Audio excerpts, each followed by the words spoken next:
Hi there, my name is Kronenberg and welcome to my channel. This is a film review of The House on Laura Ann Drive. It's a horror, came out in 2024. Amazon's got this at 16 plus, it's an hour and 15 minutes. Amazon is 1.8 out of 5 and IMDb is 4.5 out of 10. I'll read both synopses. Amazon is, it is based on a true story, sorry, bad cough. About a young couple who moved to Florida looking for a fresh start, only to realise that their new home has something sinister lurking. And the IMDb is... oh, it's the same thing. Sorry about that. I hate it when they say based on a true story. It's like, yeah, you mean The Bereaved? So the director is Joseph Mazzaferro, Mazzaferro, who directed Share or Die.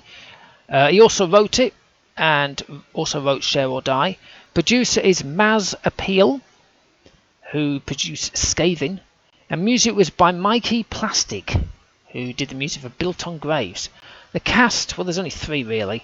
We have Natalie Brynen, Brienen, who is Ava, who is Anne. Who was in Anne, sorry. Stephen Lamar Lewis, who is Jay, who was in Controlling My Husband. And Jan Van Dyke, Jann, who's Ruth, who's in Infestation. I think I've got that on my film list to watch, to be honest. And so there you go. So, Mass Productions has a great logo, right? If this was a film about Egypt, I would have thought the film was actually starting. Not this. It was the logo. It's fantastic. You know, you see some of these starting production thingies and it comes up with a little image and then the logo appears with a real name on, something like that. But Maz Appeal, top notch, mate, top notch. Good producer. Well, from there, that's about as far as it goes. So it's based on a true story. So I saw first thing, I thought, great. So get this one, right? So Jay's bought a house for her with all furniture, pictures, appliances and a pool inside. If only. I mean, the pool is inside. I mean, can somebody buy me a house with all the stuff inside? I mean, we had to kit our own out, as anyone has to do when you get a house. But apparently not. Apparently you can just buy everything already included. So let me get this straight, right? It's got this house on the sly, because he's not told it yet at this point. Well, he has, obviously he has now. And he transferred his job location to this one, to Florida. Right, he surprised her on the day before he starts. It's like, oh, we're moving here, blah, blah, blah. By the way, I'm at work tomorrow. And she didn't realise we were moving to Florida. But how did he move all his suits and shoes there without her noticing that were there in the previous place? Because they were still there in the previous place. Then he moved, got all the stuff there, built it all, you know, fine. But he says, oh, this is where we're going. And he opened up the door and there was all his clothes. It's like, would she not have noticed his clothes missing? I mean, I was a bit confused. I mean, you can take a suit or two with you on a business trip, but not like the entire wardrobe. But apparently not. Okay, so she's home alone and someone's left a basket of food at the door, right, with a hope you like it here as a card. So it's like, okay, so she's brought it in, popped it on the table, read the card, is now sneaking around the house, opening the wardrobe and peering inside, looking confused. But the food was outside, so I was got a feeling this film's not going to be great. At this point, I was like, what the hell? It does explain it a bit later on, but at this point, I was like, what? What's she doing? It's like she just literally brought in a bowl of food and then started walking around the house like some sort of strange character.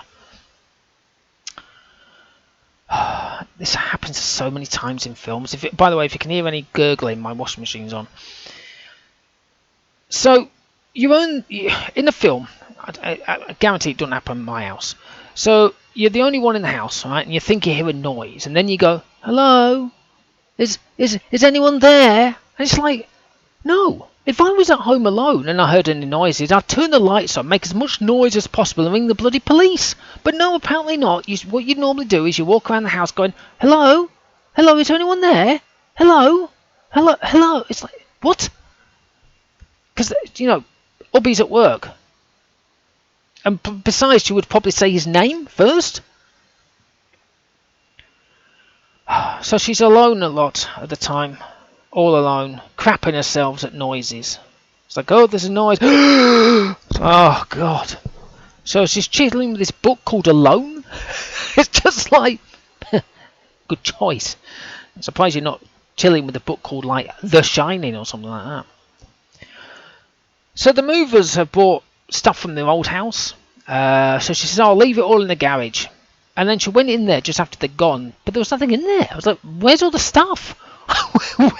where is it all? We see it eventually, but when I say see it, it's literally about like 5 boxes. I'm thinking, I'm pretty sure there'll be more than that from the other house, surely. I mean, I know you've got all your stuff in this house, but where's all your stuff gone? So there's been many mornings where she's woken up, and now okay, she's woken up in the middle of the night with perfect hair, is perfect, full makeup on, and I swear at one stage she even woke up with earrings in. It's like, I'm pretty sure most women would take earrings off, maybe wipe the makeup off. I mean, I'm pretty sure hair doesn't sort of sit there and put. I mean, maybe it does. I don't know. Now, this is why I was saying about the beginning bit where she was walking around looking a bit confused, because I swear some sounds are not being correct in the film. Now, I listened to these films with headphones on due to the lateness of the night, but I couldn't hear any of these noises. So she was in the bathroom, and then she walked down the corridor, opened the front door, and there was Ruth, and I'm like, what? So I think a doorbell must have gone off, but we never heard it. I never heard a ding dong or knocking or any of that stuff. So I wonder if maybe that's what she said, because she talked about something in the house, some noise, and I think that's when she was skirting around after the fruit bowl thing. So finally she went outside. Yay, do some shopping. That was it. She went back inside again. Oh, God almighty. In case you're watching the film and you keep forgetting what it's called, you don't need to worry, because it keeps showing the damn street sign. I've seen it 4 times. So you're on your own searching the web for details on the house. You find a news article. Now do you just read it from the screen silently? Maybe let us read it from a camera views now and then. Or do you just sort of read it out loud to everybody who's not there? Now, fair play, at one point she's throwing up and we actually see bits from her mouth, if you know what I mean. Not just pretending. Oh, and then the sign appeared for the 5th time. Sorry, it's 6th. No, a 7th time. Well, that was fun. It could have been better, but there was a lot lacking. Certain sounds I never heard, some ghosty, scary things. Sadly, none. It's a 2 for me. A 2. Anyway, hopefully you've enjoyed watching this house on, or this review of the house on Laura Ann Drive. Based on true story? No, it's not. It's based on something that happens to people in various situations because they can hear voices in their head or some shit like that, and it's just like it's like having a this film is based on a true story. What happened? Well, he went to his car. It's that kind of thing. It's like, what? Yeah, there you go. Anyway, like I say, hopefully you enjoyed watching it. Please subscribe to my channel. I have plenty of other good film reviews. Leave a comment below. Have you seen this film? I'd be very curious if you have. Okay, well, thank you and goodbye.